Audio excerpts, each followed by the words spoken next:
कबीरदास जी के जीवन से हमें धर्मनिरपेक्षता का संदेश मिलता है। उन्होंने अपने विचारों को प्रस्तुत करने के लिए दोहों का माध्यम अपनाया है।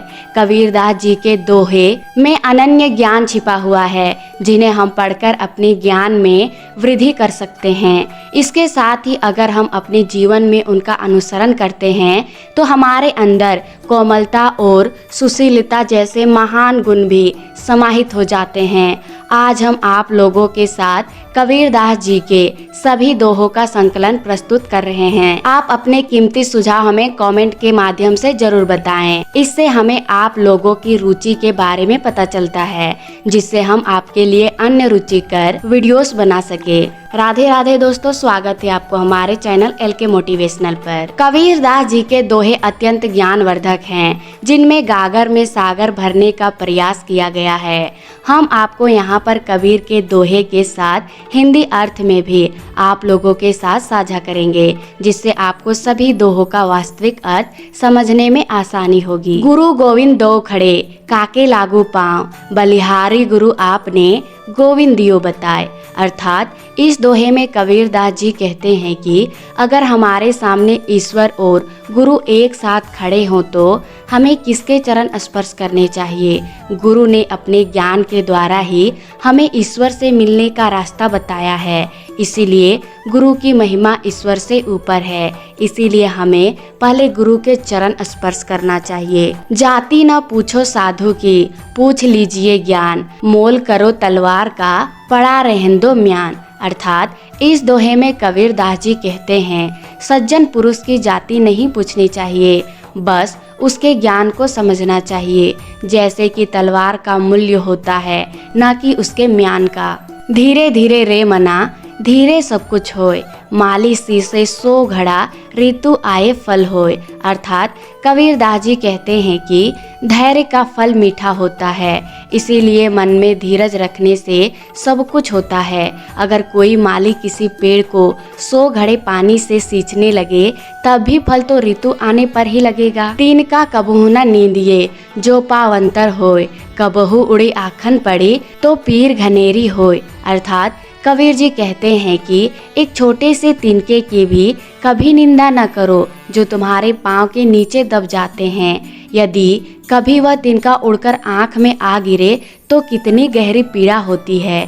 इसीलिए किसी भी चीज को तुच्छ नहीं समझना चाहिए। लूट सके तो लूट ले, राम राम की लूट, पाछे फिर पछताओगे, प्राण जाएगी जब छूट। अर्थात कबीरदास जी कहते हैं कि अभी राम नाम की लूट मची है, अभी तुम भगवान का जितना नाम लेना चाहो ले लो, नहीं तो समय निकल जाने पर अर्थात मर जाने के बाद पछताओगी कि मैंने तब राम भगवान की पूजा क्यों नहीं की। काल करे सो आज कर, आज करे सो अब, पल में प्रलय होएगी, बहुरी करेगा कब। अर्थात कबीरदास जी समय की महत्ता बताते हुए कहते हैं कि जो कल करना है उसे आज करो, और जो आज करना है उसे अभी करो।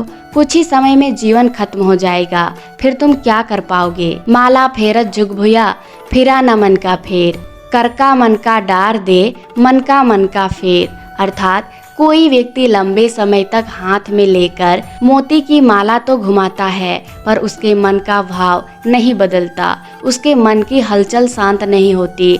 कबीर की ऐसे व्यक्ति को सलाह है कि हाथ की इस माला को फेरना छोड़ मन के मोतियों को बदलो या फेरो। जिन खोजा तिन पाइया, गहरे पानी पेट, मैं बपूरा बोन डारा, रहा किनारा बैठ। अर्थात जो प्रयत्न करते हैं वे कुछ न कुछ वैसे ही पा ही लेते हैं, जैसे कोई मेहनत करने वाला गोताखोर गहरे पानी में जाता है और कुछ लेकर आता है। लेकिन कुछ बेचारे लोग ऐसे भी होते हैं जो डूबने के भय से किनारे पर ही बैठ रह जाते हैं और कुछ नहीं पाते। साईं इतना दीजिए, जामे कुटु समाए, मैं भी भूखा न रहूं, साधु न भूखा जाए। अर्थात कबीरदास जी कहते हैं कि परमात्मा तुम मुझे इतना दो कि जिसमें बस मेरा गुजारा चल जाए, मैं खुद भी अपना पेट पाल सकूं और अपने आने वाले मेहमानों को भी भोजन करा सकूं।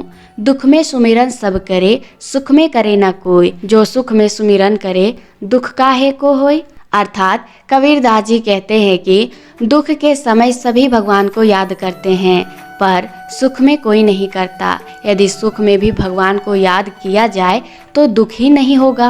अति का भला न बोलना, अति की भली न चुप, अति का भला न बरसना, अति की भली न धूप। अर्थात न तो अधिक बोलना अच्छा है, न ही जरूरत से ज्यादा चुप रहना अच्छा है। जैसे बहुत अधिक वर्षा भी अच्छी नहीं होती और बहुत अधिक धूप भी अच्छी नहीं होती। पतिव्रता मैली भली गले, कांच की पोत, सब सखियां में यो दिए, जय सूरज की जीत। अर्थात पतिव्रता स्त्री यदि तन से मैली भी हो फिर भी अच्छी है, चाहे उसके गले में केवल कांच के मोती की माला क्यों ना हो, फिर भी वह अपनी सब सखियों के बीच सूर्य के तेज के समान चमकती है। बुरा जो देखन मैं चला, बुरा न मिलिया कोई, जो दिल खोजा अपना, मुझसे बुरा न कोई। अर्थात जब मैं इस संसार में बुराई खोजने चला तो मुझे कोई बुरा न मिला। जब मैंने अपने मन में झांका तो मुझसे बुरा और कोई है ही नहीं। पोथी पढ़ पर जग मुआ, पंडित भया न कोई, ढाई आखर प्रेम का, पढ़े सो पंडित होय। अर्थात बड़ी बड़ी पुस्तकें पढ़कर संसार में कितने ही लोग मृत्यु के द्वार पर पहुंच गए, पर सभी विद्वान न हो सके।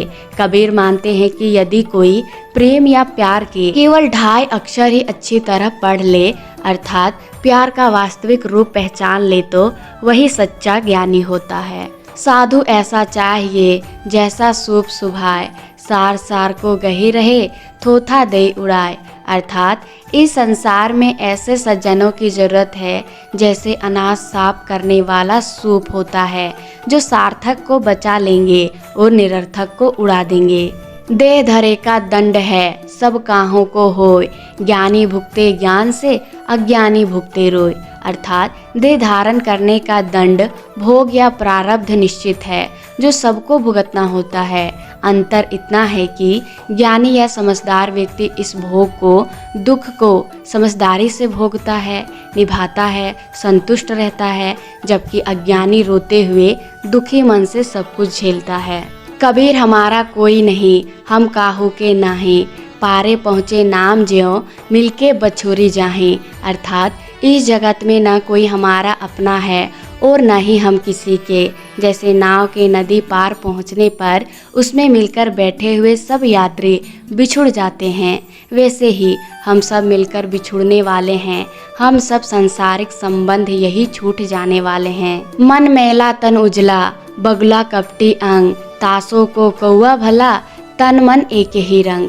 अर्थात बगुले का शरीर तो उज्जवल है, पर मन काला कपट से भरा हुआ है। उससे तो कौआ भला है, जिसका तन मन एक जैसा है और वह किसी को छलता भी नहीं। रात गवाई सोई कर, दिवस गवायो खाए, हीरा जन्म अनमोल था, कौड़ी बदले जाए। रात सोकर बिता दी, दिन खाकर बिता दिया। हीरे के समान कीमती जीवन को संसार के निर्मूल विषयों की कामनाओं और वासनाओं की भेंट चढ़ा दिया। इससे दुखद क्या हो सकता है। हार जले लकड़ी जले, जले जलवान हार, कौती का हारा भी जले, कांसू करूँ पुकार। दाह क्रिया में हड्डियाँ जलती है, उन्हें जलाने वाली लकड़ी जलती है, उनमें आग लगाने वाला भी एक दिन जल जाता है। समय आने पर उस दृश्य को देखने वाला दर्शक भी जल जाता है। जब सबका अंत यही है तो पनी पुकार किसको दूं, किससे गुहार करूं, विनती या कोई आग्रह करूं। सभी तो एक नियति से बंधे हुए, सभी का अंत एक है। राधे राधे।